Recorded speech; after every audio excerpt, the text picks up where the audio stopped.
Hello friends, welcome back to my YouTube channel, that is Mechanical Engineering Make Easy. In that we are moving with SOM. This is 23rd lecture, and in previous lecture we studied the concept of cylinder. In that in case of the bonus point of that video, I discussed the pre-stressing concept also. Okay, so in today's lecture we are going to move with columns. So columns have two types. Firstly, just understand column. Column is nothing but one vertical member, and that have two types: short column and long column, and which will be loaded axially directly. Okay, so in this case what will happen if there is short column? Then short column means that will fail with directly crushing. Okay, it will be fail by crushing at ultimate load. And if there is long column, then long column will fail due to buckling or crippling. Okay, what is the case of long column? If there is long column, then that will ultimately fails because of buckling or crippling due to bending stress. So ultimately there is only one difference, that is nothing but if case there is short column, then that column will not bend, that column will directly fail. But in case of long column, that column will bend, and after that bending, because of buckling or crippling, the failure will take place. This is nothing but simply classification of short columns and long columns. Then again there is one term, that is nothing but effective length to least lateral dimension. What will be the effective length if this is fixed here, or here is one hinge joint, or etc. So depending on the length of the column, this is capital L, but the effective length, that is nothing but LE, will not directly equal to L. That will vary according to end conditions and loading condition. So ultimately we will firstly consider effective length divided by least lateral dimension. This is nothing but lateral dimension. Okay, there may be chances that this column is likewise or something. So ultimately the least lateral dimension we have to take, not the maximum dimension. We have to take least dimension. So effective length upon least lateral dimension, if this ratio is less than 12, then that column is nothing but short column. And if that ratio is, that is nothing but effective length upon least lateral dimension, which will be greater than or equal to 12, then that column falls under category, that is nothing but long column. Okay, so this is nothing but short column. Long column fails due to that criteria I discussed here, and the effective length to the least lateral dimension. These all parameters are important, so just note down this and we will move towards next topic. And next is nothing but slenderness ratio. Just wait. Slenderness ratio, which is denoted by lambda, and which is equal to effective length upon minimum radius of gyration. And radius of gyration we know, which is equal to under root I upon A. This is moment of inertia and this is area. So radius of gyration, which is under root of I upon A, and minimum radius of gyration, effective length upon minimum radius of gyration is nothing but slenderness ratio, which is denoted by lambda.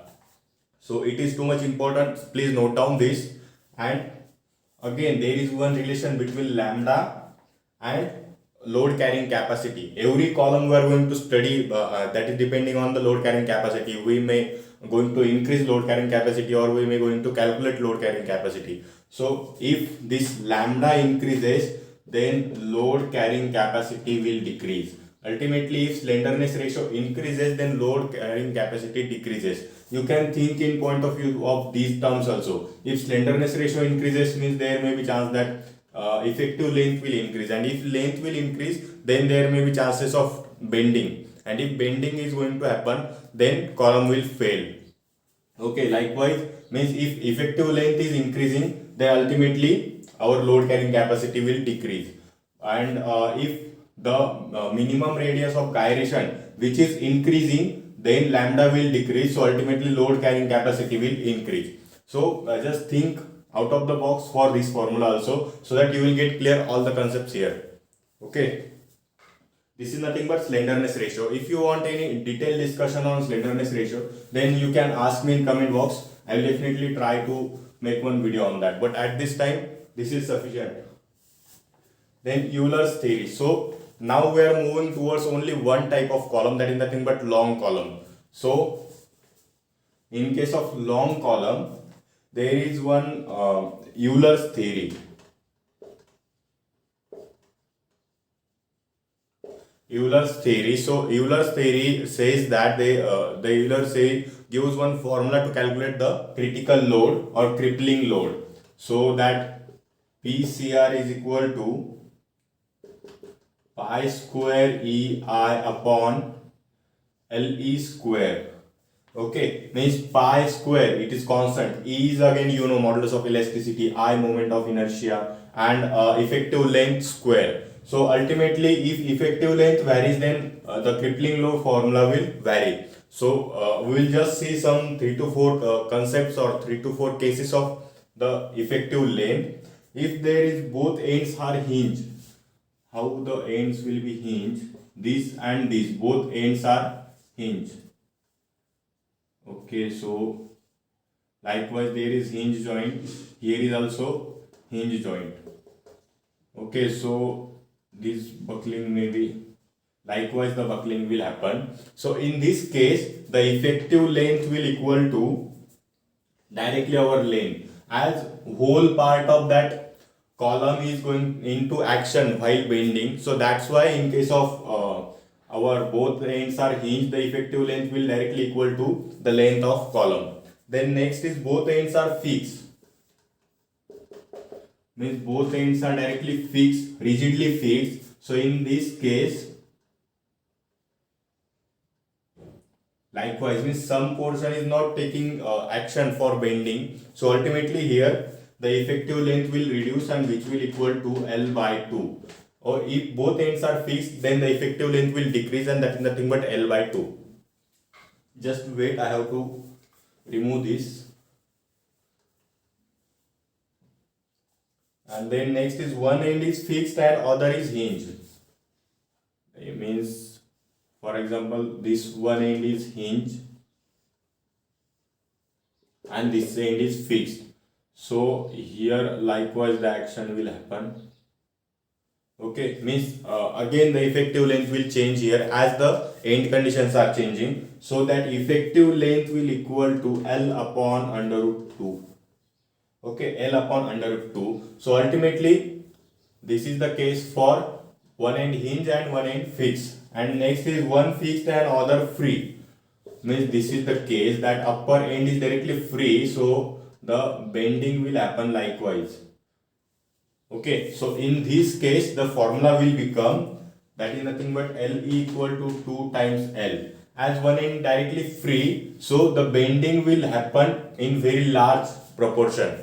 Okay, so ultimately the effective length will directly twice to the length of column.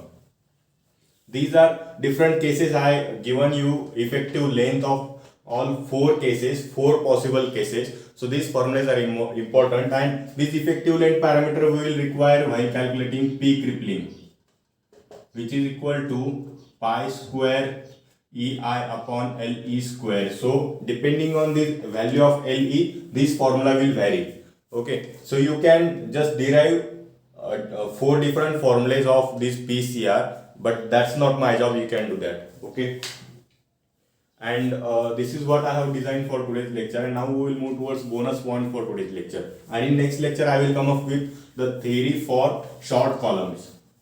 And if you want anything, you can ask me in comment box, and please like, share and subscribe. And you can connect with me on Instagram also, link is provided in description box. So bonus point for today's lecture, it is nothing but if we are going to calculate crippling stress, as we have calculated crippling load, so from that crippling load how we are going to calculate crippling stress, that is again simple formula, that is crippling load upon area, cross section area. Okay, and that formula will become pi square E upon lambda square. And what is lambda? Lambda is again slenderness ratio. E is modulus of elasticity. This is again derived from this formula only. So you can try that derivation also, but that's again not important. So just remember this formula, that is crippling stress equal to pi square E upon lambda square. So okay friends, and in next lecture I will come up with the theory and formulas of short columns also. So stay tuned for that. Thank you friends.